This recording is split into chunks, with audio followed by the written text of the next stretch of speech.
Hey friends, good morning. Welcome to my house again. Today we're going to have a read aloud about some amazing animals. Let's talk about what we're going to learn really quick, okay? We can retell key details in a text. Now think about what that means, that word retell.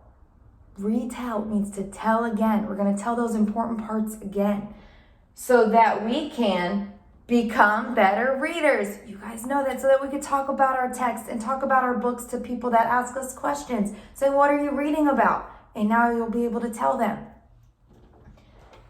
Today we're going to read Amazing Animal Bodies by Margaret Bishop. To help us log our thinking, I made a chart here about all the different animals that are in the story.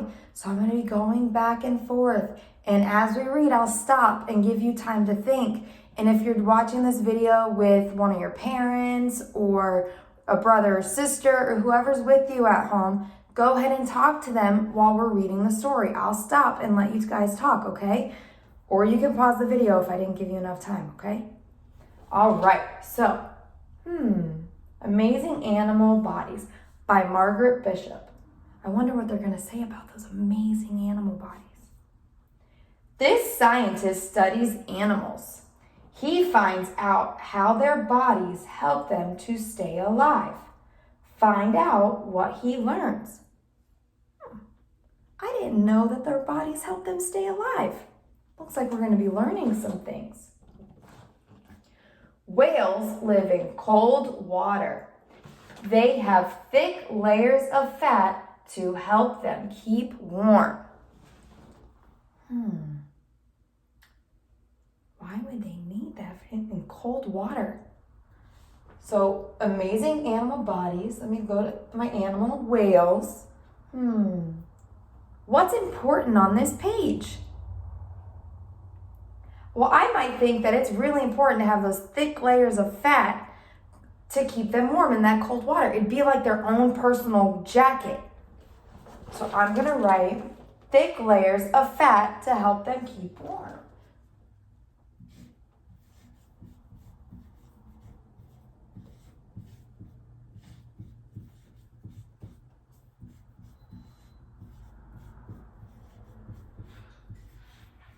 Warm, okay. Layers of fat to stay warm because that water's super cold.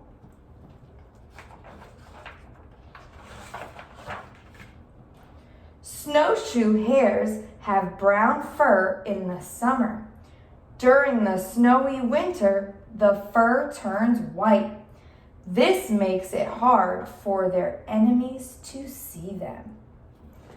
Chameleons change colors to blend into their surroundings too. They can also change colors if they are angry.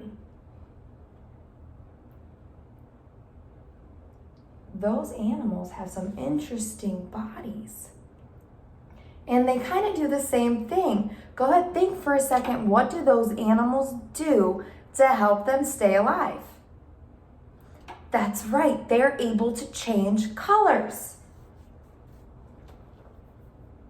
So those snowshoe hare changes colors to hide from enemies or those predators. And the chameleon can blend into the surroundings. Blend in. And what does that mean if they're blending in? I know some of my friends know that big word. They use camouflage. All right, let's keep going.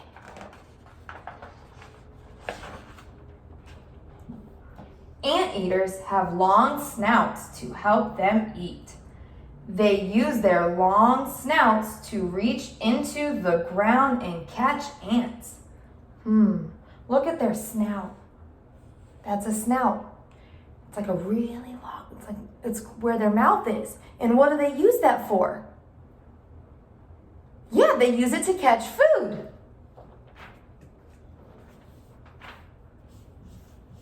Long long snouts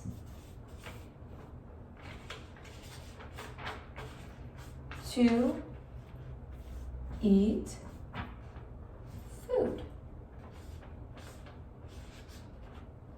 And the camel, let's look at the camel. Camels can close their nostrils. They do that so that no sand will go up their noses. They do what? They close their nostrils. Everybody go like this.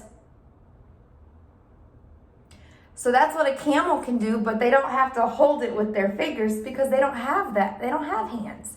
So they're able to close their nostrils by themselves, and it helps the sand not go up their noses. How cool is that?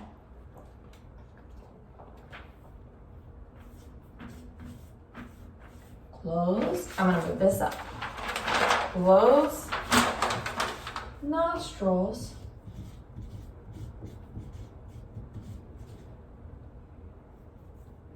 To keep sand out. Oh, that's some cool stuff about these animals, huh? Let's look at the last page. Now it's your turn to study an animal. A clam has a hard shell. How do you think the shell helps the clam? Notice I have a blank here. You're going to put that animal. What animal did we just read about? And how do you think it keeps it safe? And how does it stay alive? After this story is over and you're done talking about it with your family, I want you to go on MyOn, if you're able to, and read about an animal and see what you can learn about. You can go ahead and message me about your animal, send me a picture, you could write about it, any of those things, as long as you're telling me what you learned about an animal. And if you're just telling me about the animal right here, that's fine. That's awesome. If you need to rewind and listen to it again because you missed what we read, go ahead and do that. But this is your time now to talk about these animals and maybe an animal that you read on MyOn, because we can retell key details in a text so that we can become better readers. Awesome job.